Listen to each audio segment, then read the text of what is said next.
Hola hackers, qué bueno verlos acá en nuestra unidad número uno del curso de Pentesting. Lo que hemos querido es poder explicarles los diferentes elementos que se incluyen dentro de un pentesting y la claridad de qué es un pentesting para que ustedes puedan empezar de la mejor forma eh, su proceso de formación como pentesters, que puedan entender los diferentes elementos que incluye ser un pentester, qué es lo bueno, lo malo, el futuro y obviamente con claridad entender qué es un pentesting. Entonces, empecemos con esto. Pentesting o penetration testing o pruebas de penetración, piénsenlo básicamente como un ciberataque controlado, concertado y autorizado que les permite identificar vulnerabilidades explotables y comprender su impacto. Miren que acá hay palabras importantes, que es el tema de que es controlado, o sea, ustedes saben exactamente lo que van a hacer, no es simplemente lanzar una herramienta y ver qué pasa, sino que es controlado y tiene claro cuál es el objetivo que se va a lanzar, concertado junto a un cliente donde se sabe cuál es el alcance y la profundidad del pentest y autorizado, o sea, eso quiere decir que el cliente conoce lo que va a suceder. Adicionalmente, lo importante es poder explotar esas vulnerabilidades encontradas y junto a esa explotación, poder saber qué sucede con esa explotación si lo hiciera algún actor malicioso. Eso es un pentesting, poder simular ese ciberataque, poder simular ese ataque de manera correcta dentro de una infraestructura creada para este fin. Por eso es tan importante el pentesting, porque permite saber cuál sería el impacto de un riesgo en una infraestructura específica que se ha definido como objetivo. Me imagino que para todos ustedes es fácil entender qué es un ciberataque, ¿cierto? Si no lo es, no importa. La idea es que lo podamos entender acá y con eso podamos simular cuáles son todos esos elementos que tendríamos que tener en cuenta cuando hablamos de un pentesting y que nos quede la claridad de cuáles son esos elementos que se tienen que involucrar. Para esto, vamos a utilizar un framework de Mitre que es Mitre Attack. Ustedes verán que lo vamos a utilizar en múltiples ocasiones porque nos sirve desde la parte de threat hunting, nos sirve desde forense y en este momento lo vamos a utilizar muy bien para comprender los ataques, ya que Mitre Attack es una base de datos que se va alimentando de todo lo que va sucediendo en diferentes puntos de ataque, de defensa, de análisis forense y desde ahí se va mostrando cómo suceden los ataques en la vida real. Lo que vamos a hacer acá es entender cuáles son esos diferentes elementos que se involucran dentro de esta base de datos y desde ahí poder definir cuáles serían los elementos que involucra ese ciberataque y qué es lo que tendríamos que hacer como pentesters. Hay un elemento muy importante que tiene Mitra Attack y son los TTPs. Tácticas, técnicas y procedimientos. Para este caso y para empezar, solamente vamos a ver las tácticas, que son esos pasos que incluyen el ataque. Son todos esos elementos o cada uno de los pasos que va a realizar el atacante para lograrlo. Nosotros como pentesters tendremos que lograr imitar estos pasos y poder lograr también cada uno de ellos con el fin de lograr generar ese impacto en ese objetivo definido que hemos trazado desde el principio. ¿Cuáles son esas tácticas o pasos que deberíamos conocer? El primero, el reconocimiento. El segundo, el desarrollo de recursos o capacidades como atacante. El tercero, el acceso inicial. El cuarto será la ejecución. Quinto, la persistencia. El sexto, el escalamiento de privilegios. Y el séptimo, evasión de los elementos de defensa a los controles que se encuentran definidos dentro de ese objetivo o lo protegen de alguna manera. Posterior a esto, tendremos que buscar el acceso a credenciales, el descubrimiento, los movimientos laterales, la recolección, lograr que ese objetivo se conecte a un comando y control, generar filtración de información y por último, generar un impacto.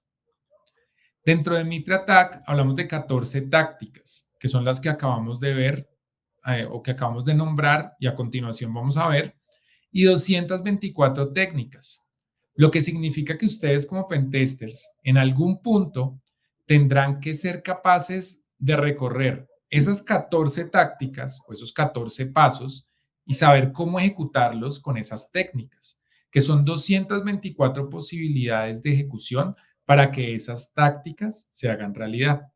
Eso quiere decir que esos pasos los pueden hacer de diferente manera. No todos tienen el mismo número de técnicas. Cada uno puede tener diferentes números. Entonces, es importante que tengan en cuenta que tendrán que aprender primero, lo primero que queremos ver ahorita, es una metodología donde sepan cuáles son los diferentes elementos que deberían explotar y posteriormente entender de manera clara cómo lo podrían llegar a hacer. Aunque no lo vamos a hacer en este curso exploratorio, vamos a empezar a entender esos diferentes elementos, a ver si sí son llamativos para ustedes y si en realidad es parte de lo que ustedes quieren hacer como profesionales de ciberseguridad. Entonces, miremos un poquito más a profundidad esas 14 tácticas.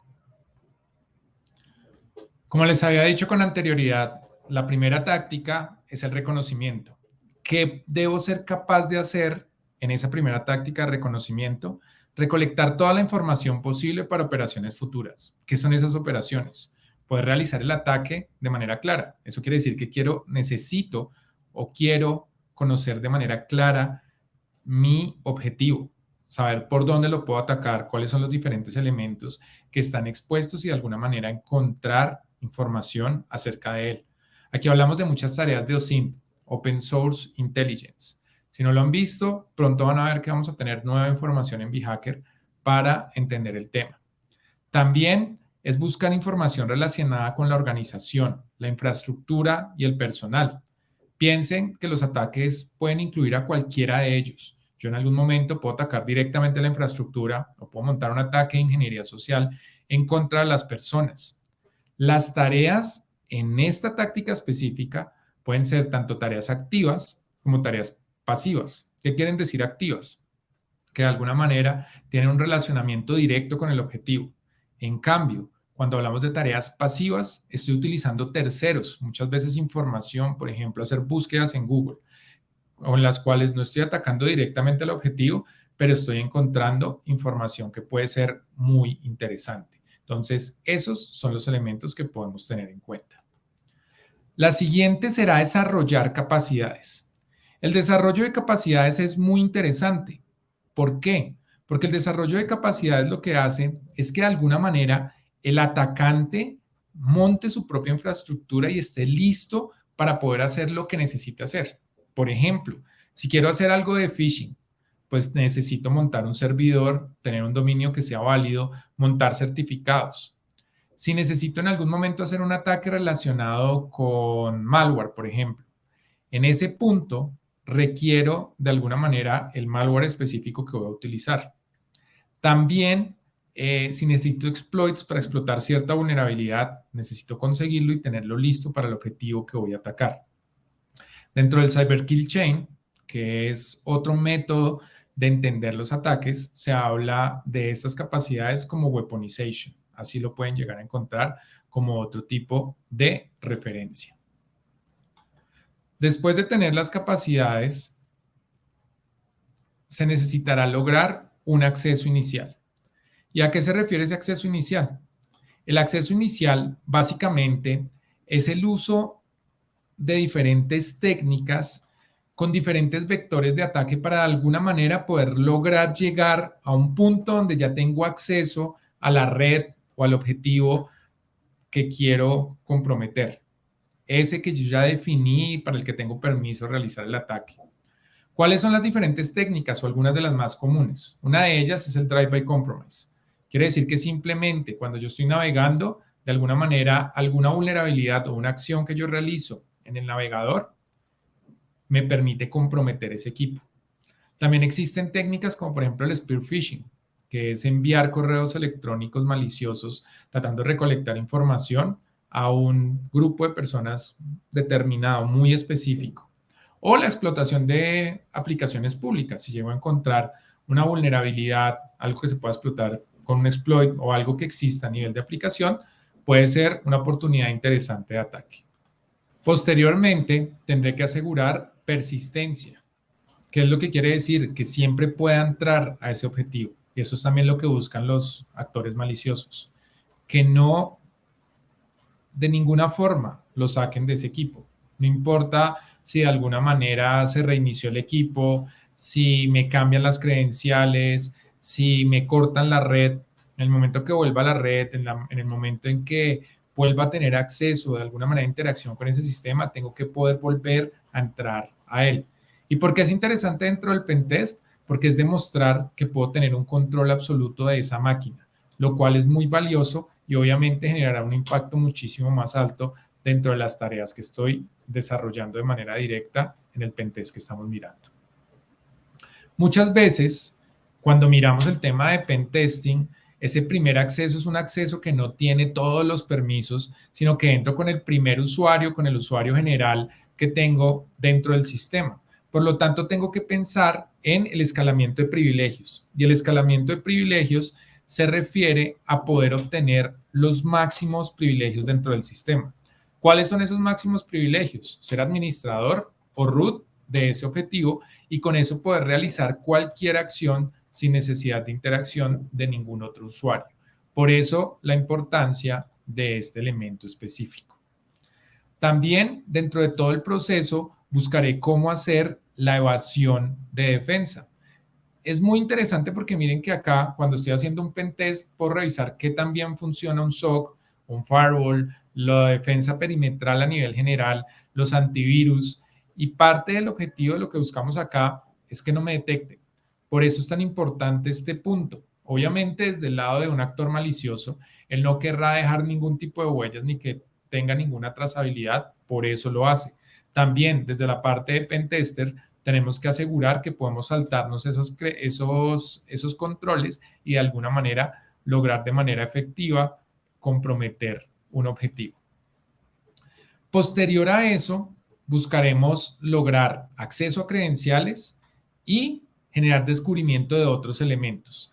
El acceso a credenciales va muy enfocado en cómo puedo encontrar contraseñas, por ejemplo, hacer un DOM de memoria y desde ahí sacar toda la información de credenciales que están activas. En descubrimiento, la idea es poder tener la claridad de dónde estoy metido. Muchas veces llego a un primer objetivo sin saber claramente si es el que yo iba a atacar o es otro o está cerca. Entonces, desde ahí es descubrir dónde estoy, descubrir todo mi entorno y saber cómo más lo puedo atacar, porque la idea es poder generar un compromiso mucho más amplio y ese compromiso mucho más amplio generará ese impacto específico que puede llegar a ser interesante dentro del impacto que genera el ataque o el pentest que estamos realizando. Posteriormente buscaré movimientos laterales. Por eso sale aquí Homero saltando, porque básicamente lo que quiero es saltar dentro de diferentes elementos de la red, hacer tareas de pivoting, que son esos saltos, poder saltar en diferentes puntos y con eso poder ver diferentes VLANs, poder ver diferentes elementos que de alguna manera están relacionados en la infraestructura que ya he logrado comprometer. Y luego de esto, buscaré todo el tema de recolección. Recolectar toda la información y fuentes de información que en realidad son relevantes.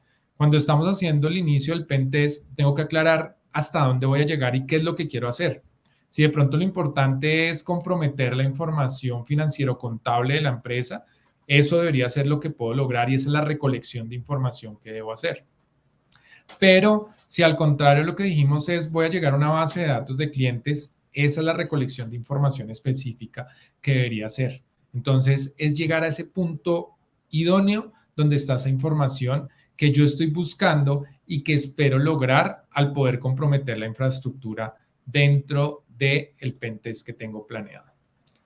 Luego viene toda la parte de Command and Control. El Command and Control lo que busca es que de manera remota yo pueda acceder al sistema, que yo pueda acceder y ponerlo a hacer la tarea que yo necesite. Eso quiere decir que sin necesidad, ya habíamos dicho de persistencia, pero acá lo que voy a buscar es que pueda realizar otras tareas. Entonces, que con el Command and Control sé que cuando quiero llamo a mi equipo y lo pongo, por ejemplo, a comunicarse con otras máquinas, a hacer otros saltos, que todo este proceso que hemos desarrollado ya esté de alguna manera automatizado y lo pueda realizar de manera directa. Esas son las tareas que se buscan dentro del Command and Control. Y posteriormente se buscará todo el tema de exfiltración. Exfiltración se refiere a sacar esa información que ya recolectamos de alguna manera y lograr que esa información salga de la infraestructura, lo cual va a ser bastante crítico, porque piensen que si es información sensible, logré sacarla de un ambiente controlado hacia donde yo quiera, que sería Internet, mi equipo, otra base de datos, un repositorio en la nube. Por último, los atacantes y nosotros desde la parte de pentesting buscaremos cuál es el impacto. ¿Qué es ese impacto? Generalmente el impacto va enfocado en interrumpir disponibilidad y comprometer la integridad. ¿Por qué se genera ese impacto? Básicamente porque muchas veces los atacantes lo que están buscando hacer es poder comprometer esa infraestructura y al comprometer esa infraestructura, comprometer también la confidencialidad de la información. Pero para que sus acciones no sean fácilmente detectadas, generan otras acciones que de alguna manera son más notorias dentro del sistema. Esas son las tareas que tendrían que hacer como pentest. Eso es lo que se hace dentro de un pentest. ¿Están listos para seguir? Los espero en la unidad 2 de este entrenamiento.